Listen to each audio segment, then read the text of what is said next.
this week we'll be discussing coronary artery disease. Coronary artery disease is one of our topics in the series of affairs of the heart. I hope that what you've learned so far, what you've seen so far, has been a blessing to you.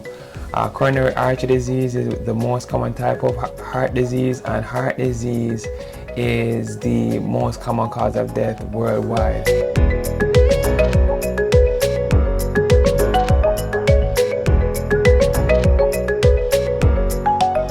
So here we'll be discussing the background in terms of what coronary artery disease is, what causes coronary artery disease, symptoms and signs of coronary artery disease, and ways to prevent coronary artery disease. So this is the outline of affairs of the heart. In week 1 we discussed changes with age. 2 we discussed hypertension, which is a pipe problem, pipes under pressure. Last presentation we had was on heart failure, which is a pump problem, and this week we'll be discussing coronary artery disease, which is a pump and a pipe problem. And the outline for this presentation is as follows. We'll be discussing the statistics, facts and trivia related to coronary artery disease. Then we'll be discussing what it is, what is significant, what the causes are, what the symptoms and signs are, how it's diagnosed, and how to treat and prevent coronary artery disease. And then we'll be discussing some resources. Okay, so 70% of persons over 70 have significant coronary artery disease, and this is from the American Geriatric Society. And coronary artery disease is the most common type of heart disease, and someone in the US gets a heart attack every 40 seconds. Heart attacks are most commonly due to coronary artery disease. And the trivia fact for today is that the earliest known case of coronary artery disease is a princess who died in her early 40s and lived in Egypt between 1580 and 1550 BC, and this is from the American College of Cardiology.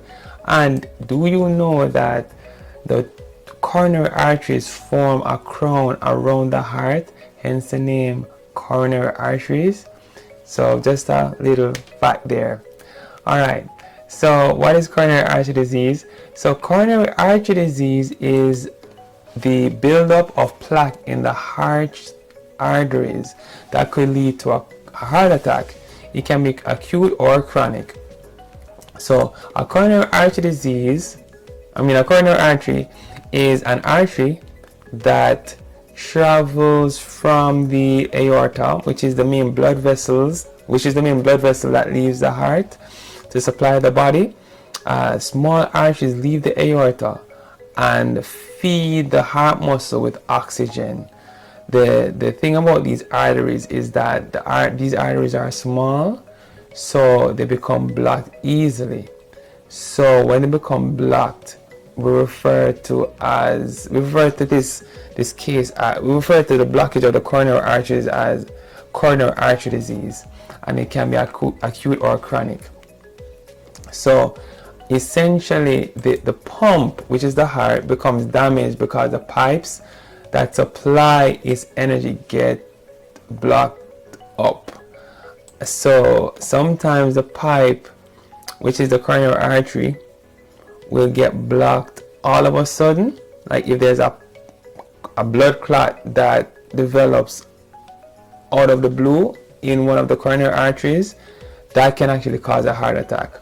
Or if there's just slow accumulation of plaque along the walls of the coronary artery, the plaque eventually builds until there's a near total or complete blockage of the blood supply to the heart muscle, and that can also lead to a heart attack.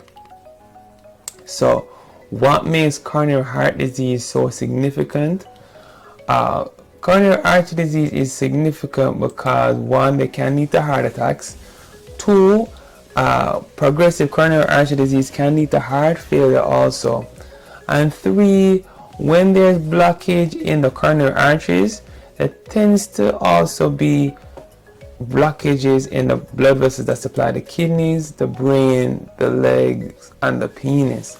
So the arteries that go to the brain, they are small, just like the coronary arteries, so they get blocked easily. And that's Micah here beside me. And then oftentimes there's reduced blood flow to the kidneys, legs, penis, and other parts of the body. So the presence of coronary artery disease can be a significant sign of blockage of other arteries elsewhere in the body. What are the causes of coronary artery disease? So here are the causes. Increasing age is a risk factor for coronary artery disease. Male gender, genetics, tobacco smoking, high cholesterol, high blood pressure, physical inactivity, obesity and being overweight, diabetes, stress, alcohol, and poor diet and nutrition are all possible causes of coronary artery disease. What are the symptoms and signs of coronary artery disease? An acute, remember we discussed that coronary artery disease can either be acute, like all of a sudden, or chronic, which means that the symptoms take time to develop. So in acute coronary artery disease, we're talking about symptoms of a heart attack, and these symptoms include a chest pain, shortness of breath, weakness of the arm or pain in the arm, nausea, vomiting, confusion, dizziness, or sometimes loss of consciousness. As we get older, especially if we're above the age of 80, sometimes shortness of breath is a presenting symptom. And then for chronic coronary artery disease, you might find that you're fine at rest, but when you start walking, you have shortness of breath. Or when you start walking, you start to develop chest pain. Or you have exertional fatigue. Or you might have someone, like a loved one who is older, who he or she may usually walk around the block, but now they're not walking as much as they used to, and they're just staying at home. They're not saying that they're having any symptoms, but they're just probably automatically becoming less active to minimize the chances of their getting this pain or this shortness of breath when they try to move. That might be a sign of coronary artery disease. So how is coronary artery disease diagnosed? So coronary artery disease is diagnosed based on risk factors. If someone have a history of hypertension or diabetes, and then they present you with chest pain, shortness of breath, and you might see that they have abnormal vital signs, that might really strongly suggest that they're having some type of serious coronary artery disease. And then when someone has chest pain and you go to the hospital, the doctors will usually do some tests, and one of the tests that they'll do is called a troponin test. And a troponin test is a test to see if the chest pain or the shortness of breath or the symptoms that you're having is due to a heart attack, because troponins are released into the bloodstream from the heart when the heart gets damaged.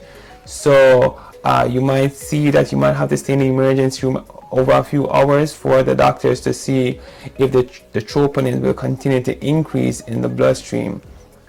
Then a chest x-ray may show an enlarged heart. It may also be normal, or the chest x-ray may show that the presence of calcification in the aorta. The EKG may be abnormal in coronary artery disease. An echocardiogram will show changes in how the heart wall moves, or it might show that the heart is a bit weak, it's not pumping as much as it should be. The stress test, which is a test to see how much blood will flow to the heart when the heart is stressed, will be abnormal or may be abnormal in coronary artery disease. And sometimes if there's a suspicion of there being a blockage in one of the arteries in the heart, the doctors will recommend maybe doing a test where a catheter is introduced into the groin that will be threaded up into the coronary artery to see if there are any significant areas of blockage. And then there's a test called the calcium scoring, which is valuable more so if persons have no history of coronary artery disease, but there's a suspicion of whether it is present. It can be done to give an idea of whether or not that there is some coronary artery disease, but it's an expensive test. So here's some tips on preventing coronary artery disease. Now, some of these tests can also help some of these tips may also help you in reversing coronary artery disease. So one of the first things I'll say is that consider seeking medical advice immediately for new onset of chest pain and shortness of breath, because time is of the essence if these symptoms are due to a heart attack. So that's the first recommendation I have. Beyond that, it's always good to have a whole food plant-based diet as early in life as possible. So as soon as you end up in a position where you're responsible for what you're eating, try to maintain a whole food plant-based diet where you're eating plant-based foods that are not processed, are only minimally processed. Regular exercise helps to prevent coronary artery disease. 30 minutes a day of moderate intensity exercise at least 5 days a week. Avoid tobacco smoking. Avoid alcohol. Control hypertension. Control diabetes. And seek medical attention. Develop a relationship with a primary care physician so that he or she may be able to look for the risk factors that may lead to coronary artery disease, such as high blood pressure, diabetes, high cholesterol, etc.